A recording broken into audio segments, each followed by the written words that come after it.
یہ نبی کا ایک شہزادہ ہے کہ جس کا جلوہ دیکھنے کے لیے جنگل کے درندے بھی ترستے ہیں، تو مصطفیٰ کے شان اور جلوے کا عالم کیا ہوگا جب قیامت کا دن ہوگا، اگلی پچھلی ساری امتیں ہوں گی، نبی کے ہاتھ میں تعریف کا جھنڈا ہوگا اور سب نبی کی تعریف بیان کر رکھے ہوں گے، اس وقت مصطفیٰ کی شان اور عظمت کا عالم کیا ہوگا؟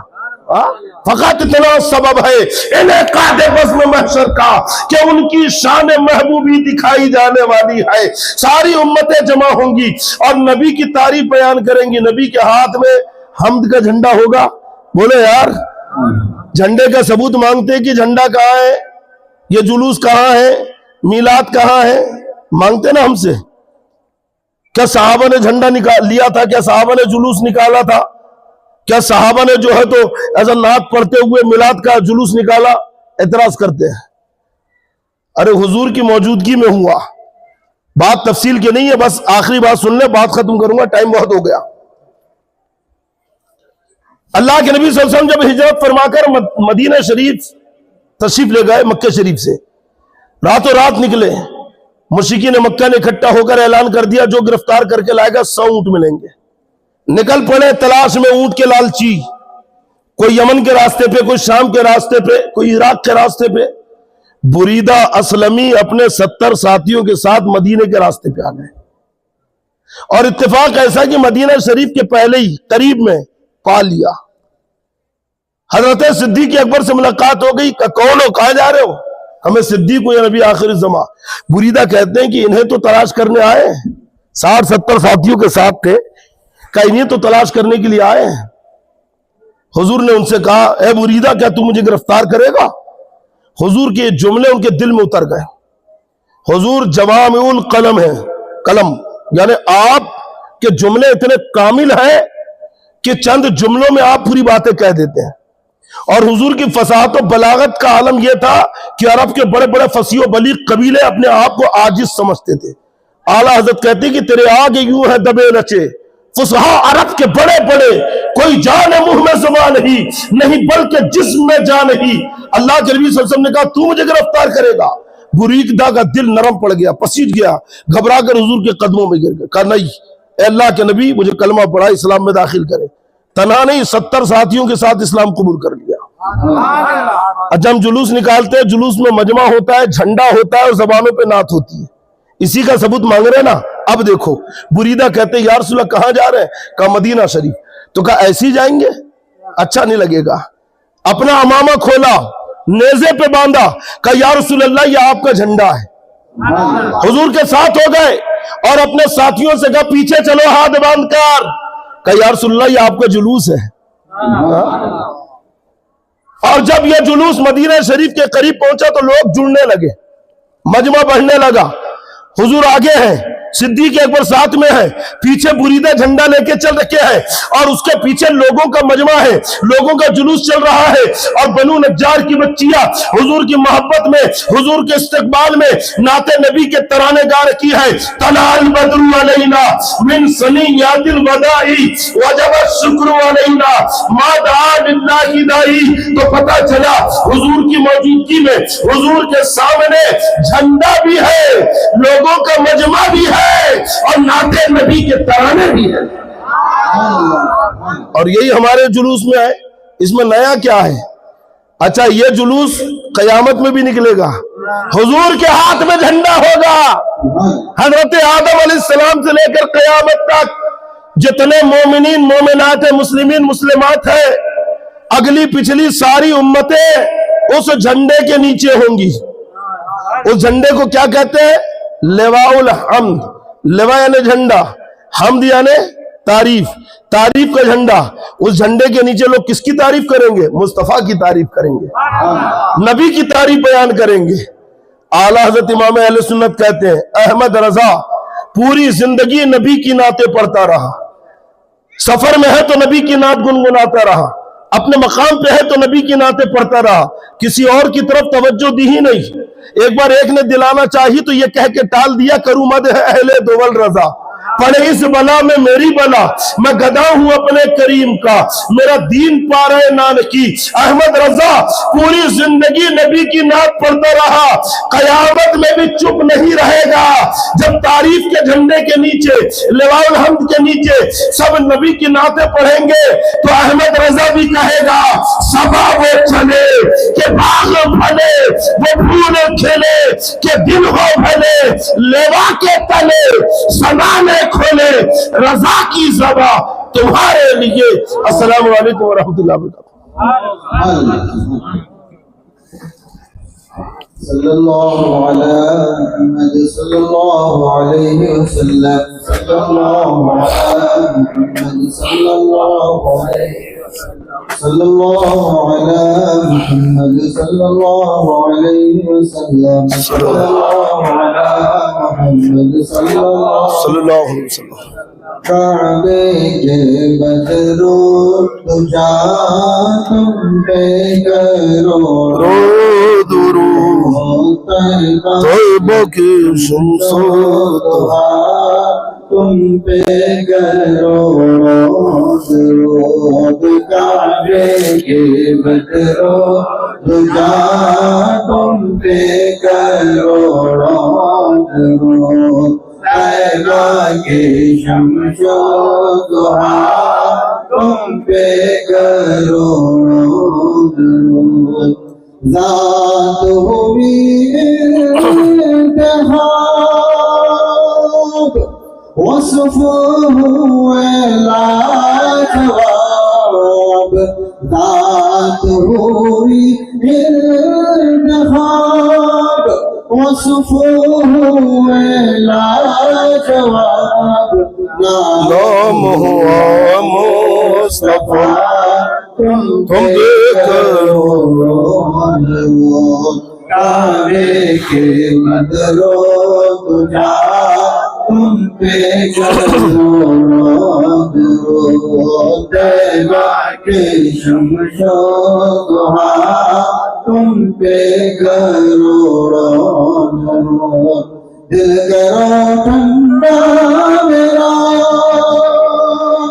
وقف پا چاند سا، دل کرو ٹھنڈا میرا وقف پا چاند سا، سینے پہ رکھ دو ذرا تم پہ کرو درود، کعبے کے بدرو تجا تم پہ کرو درود، طیبہ کی شمس و ضحا تم پہ کرو درود، کام ہونے لیجیے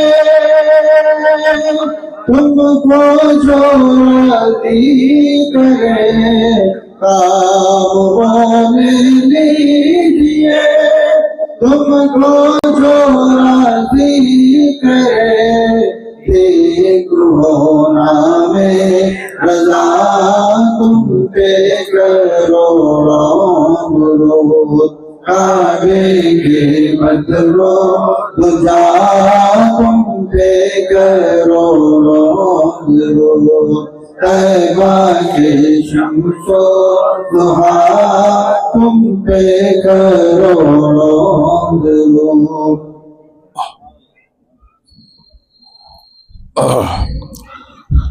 الصلاۃ والسلام علیک یا رسول اللہ، الصلاۃ والسلام علیک یا حبیب اللہ، الصلاۃ والسلام علیک یا نبی اللہ صلی اللہ تعالی علیہ وسلم۔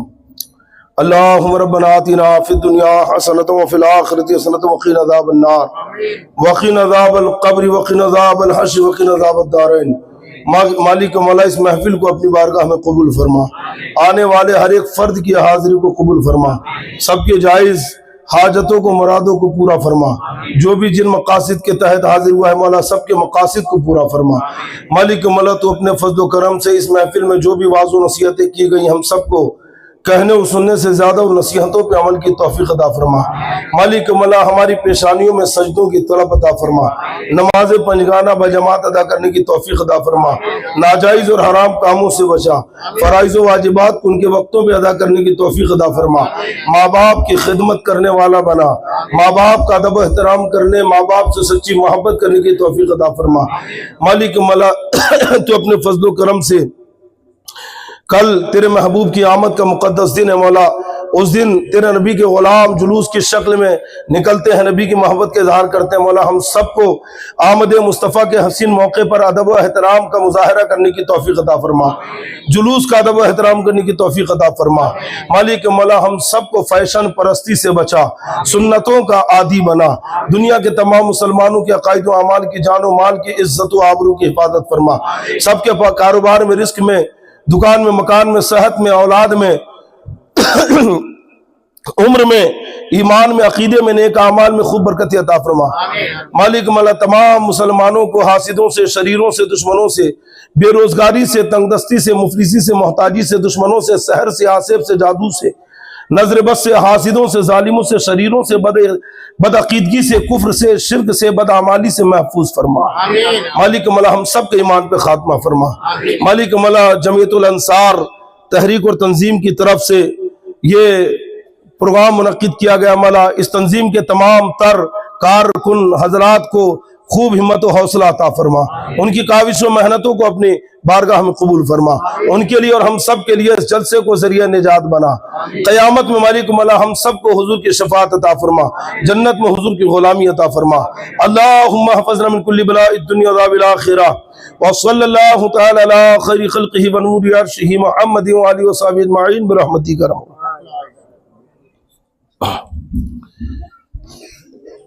اچھا ہم مسافر کا